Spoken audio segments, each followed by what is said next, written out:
Hello, Jenny Hall here for Honeybee Stamps. Today I'm sharing a card idea that is full of beautiful neutral tones. We are using the Woodland Winter Animals stamps and dies together with the Birch A2 cover plate base and top die. My sentiment is going to come from Pretty Poinsettias stamps and dies, as there are so many beautiful sentiments in that stamp set. I'm going to use the Hexagon Palm Blender brush from Honeybee Stamps and add a hint of color to the die cuts. I've pre-cut all of these dies off camera, and this is 80-pound cardstock. If I were to use 110-pound cardstock, it would definitely be a little stronger, but I don't want to get too much bulk on my card front.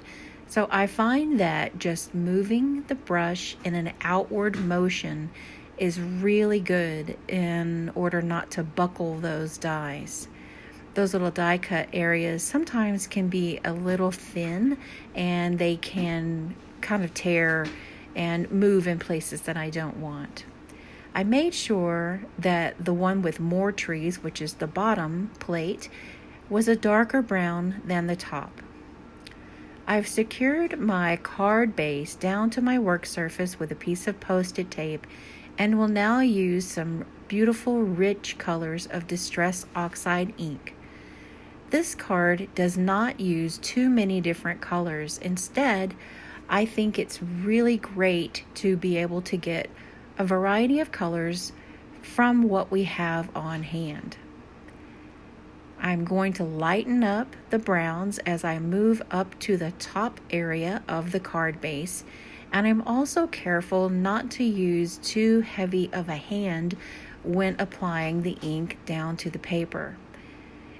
This is such a beautiful, rich tone. It reminds me of a nice, beautiful cup of coffee in a clear mug. And I'm going to add a few water droplets. Now remember, Distress Oxide ink is water reactive, so the colors are going to get a little bit hazy and change a bit when water is applied, and that's perfect for this project. To add just a little bit of shine, I've added one spritz from some shimmer mist from Hero Arts. I don't want too much, just a hint of shine. You can also achieve this by using some diluted Perfect Pearls powder. I'm using that same stamp pad to keep the colors all together in the same vein and adding on some clear embossing powder on top of the watercolor paper. This is going to allow me to watercolor the images, and the ink color is going to match the colors that are in my background. I'm going to do the watercoloring with 3 different colors of Distress Oxide ink. I'll have a little spritz of water off to the side just to get my paintbrush a little extra wet. So if you see me dipping the tip of that brush to the top of the paper, then that's what I'm grabbing, is some clear water. It's really great to every now and again do some coloring with a little bit of a different medium. Distress oxides are great for lots of different uses, but it's not something that comes to mind whenever I think about sitting down to watercolor an image. First of all, they are water reactive, so the color's going to change a little bit. However, with this project, I could have used regular Distress ink and the colors would match, and they may have worked better in order to kind of move around together on the paper. But there was something appealing to me to be able to use exactly the same ink that was used on the background. I've also colored this image in Copic colors, and if you stay tuned to the end of the video, then I'll show you what that project looks like as well. So it's like a bonus card today. First, I started off by adding some clear water to each of the images, and then just by dipping in the brush to the oxide ink on my work surface, I'm adding the color to the outside edges of the image. Nothing special, no fancy techniques, just adding some color around the shadowed areas.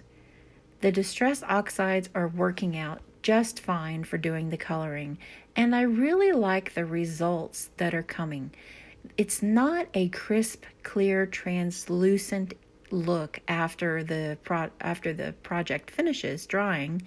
Instead, it has a little bit of a hazy look. And I think that's great for a fall or a Christmas card because it kind of looks a little old-fashioned to me. That's the thought that I had in mind whenever I was creating this project and choosing the colors. I really like the look of the aged mahogany.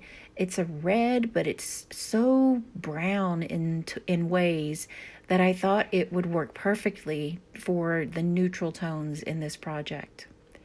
I'm going to use the coordinating dies to crop all of the images and then use some honeybee stamps, precision tip glue to adhere all of the images down to the card front. Now here's that beautiful card front again with those beautiful browns of the distress oxide. And I did end up tearing the very bottom part of the base die cut, but it's okay. Once it is glued down in place, no one will ever see it. In fact, the top portion goes right on top of the base and it will be covered up completely. So I will not need to worry about there being a tear or an area of the card that's not going to be as strong whenever it goes through the mail. Now here is the reason that I wanted the top plate to be lighter. I wanted the darker trees to appear as if they are more in the distance than the trees that were in the front. Here is our little bear friend, and the really fun part for me was having all of these beautiful little birds to play with. So I decided to just place the birds around and have one even be on the bear's paw since his paw was raised, and it was a perfect opportunity to put the bird. And then I discovered that I could just slide them in between those tree branches. So I went back and moved one of the birds as well. Here's the sentiment that is from the Pretty Poinsettias stamp and die set, and I've used that same brown ink here as well. So we've really used a limited number of supplies to create this project. I'm using the coordinating die in order to crop the sentiment, which is one of my favorite aspects about the stamp and die sets from Honeybee Stamps. I really enjoy there being a way for my sentiment to be perfectly cropped out, and it looks so nice and neat on my finished project. The Farm Fresh Holiday Gem Stickers are some absolutely beautiful color tones, and once I pulled them out to add a few gems to this project, I realized that those color tones perfectly match all the neutral tones of this card. Really cool. Now I am going to show you what the bonus card project looks like. I created the background the same way, but only used the top plate of the birch trees, and all the images are colored in Copics. So which version do you like the best? Do you like the one that has Copic coloring or the oxide watercoloring with many more trees? I'd love to hear in the comments below. Thank you for watching, and if you have not yet subscribed to our channel, please subscribe and hit the bell to be notified for more projects.